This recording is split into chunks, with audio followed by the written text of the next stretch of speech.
రిషి, నా మనసు ఇప్పుడు చాలా ప్రశాంతంగా ఉంది. నా మనసు తేలిక పడుతుంది. నా కూతురు పెళ్ళి ఘనంగా ఊరిలోనే జరిపిస్తాను, అందరూ ఆశ్చర్యపోయేలా జరిపిస్తాను అని సంతోషంగా చెప్తూ ఉంటారు విజయకృష్ణ. విజయకృష్ణ సంతోషాన్ని చూసి సావిత్రి కూడా చాలా సంతోషంగా ఉంటుంది. ఇంకా అది చూసి జగతి మహేంద్ర, రిషి, వసు కూడా హ్యాపీగా ఫీల్ అవుతూ ఉంటారు. అన్నయ్య, నిన్ను ఇంత సంతోషంగా చూసి చాలా సంవత్సరాలైంది. నిన్ను ఇలా చూస్తుంటే ఆ చిన్నతనం నాటి రోజులు గుర్తొస్తున్నాయి. అప్పుడు నువ్వు ఎంత సంతోషంగా ఉండేవాడో ఆ సంతోషం ఇప్పుడు నీ ముఖంలో కనిపిస్తుందన్నయ్య అని అంటుంది జగతి చాలా ఆప్యాయంగా విజయకృష్ణతో. ఈ సంతోషాన్ని అంతటికి కారణం మీరేనమ్మా. నువ్వు, మహేంద్ర, రిషి, వసు మీ నలుగురు వల్లే ఇప్పుడు నేను ఇంత సంతోషంగా ఉన్నాను. రిషి లహరిని పెళ్లికి ఒప్పించాడు.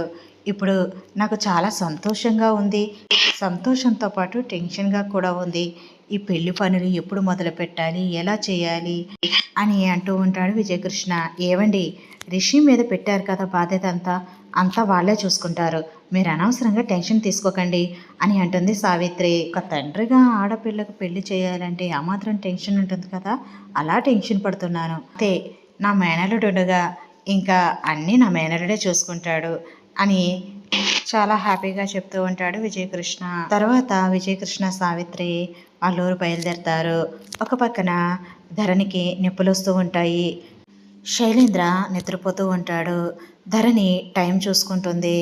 మధ్యరాత్రి, అమ్మో ఈ టైంలో కడుపులో అంతా నొప్పిగా ఉందేంటి అని లేచి అటు ఇటు తిరుగుతూ ఉంటుంది.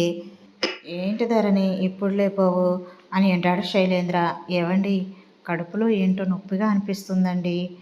ఇప్పుడు వరకు భరించాను, ఇంకా నా వల్ల కావడం లేదు అని అంటుంది ధరణి. అవునా, అయితే హాస్పిటల్కి వెళ్దాం పద. మమ్మీకి డాడీకి చెప్తానండు. మమ్మీ డాడీ అని అరుస్తూ ఉంటాడు శైలేంద్ర. ఏంట్రా అర్ధరాత్రులు ఎరుపులేంటి అని నిద్ర కళ్ళతో బయటికి వస్తుంది దేవయాని. అమ్మా, డాడ్ని పిలువమ్మా అని అంటాడు శైలేంద్ర. అంతలో ఫణీంద్ర కూడా దేవయాని వెనకాలే వస్తారు. ఇంకా ఏంటి, ఏమైంది శైలేంద్ర, ఎందుకు అలా అరుస్తున్నావు అని అంటాడు ఫణీంద్ర. ధరణికి నొప్పులు వస్తున్నాయి అని అంటాడు శైలేంద్ర. అవునా అని వెంటనే హాస్పిటల్కి తీసుకెళ్తారు ధరణిని లోపలికి తీసుకువెళ్ళి డెలివరీ చేస్తూ ఉంటారు. బయట శైలేంద్ర టెన్షన్గా అటు ఇటు తిరుగుతూ ఉంటాడు. ఏంట్రా, ఏమైంది అంత టెన్షన్గా ఉన్నావు అని అంటుంది దేవయాని.